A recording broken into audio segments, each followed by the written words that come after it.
maal godhe garuu maal godha ilmaan haadha takkaa gargar facaafamni gurra saasa wayyaaniin kun allaattiin nyaatamne maal godhe garuu Meeditiraaniyaa galaana guddicha ilmaan Oromoodhaaf ta'ee fi hagicha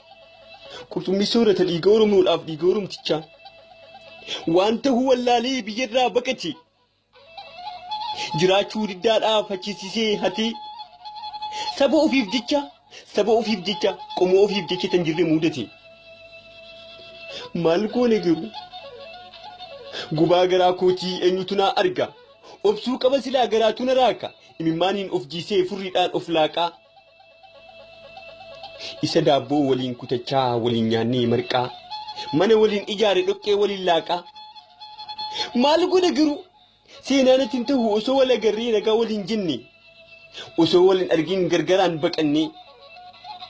kanaaf waan ta'u wallaalee garaan koo gubadhee laalanatti ta'e tan jirre mudadhe maal godhe garuu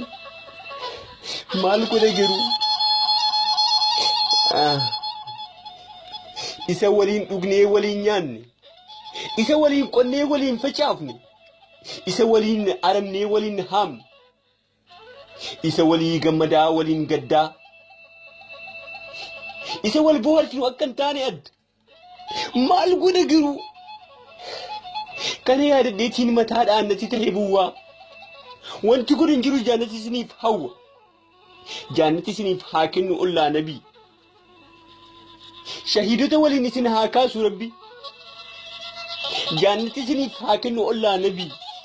shahiidota waliin isin haa kaasu rabbi maal godhe garuu eenyu ka akkas odeessuu jedhee ka gafaatu sin dhabamu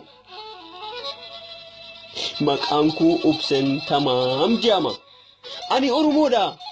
biyyaan Oromiyaa keessatti immoo arsiisuu dee aanan kiyya anko Oromooti Oromoonni kiyya maal godha obsaanii obsinaa waan goonu hin qabnu hayiqa teenyaaf lafa teenyaas guyyaa tokko hin dhabnu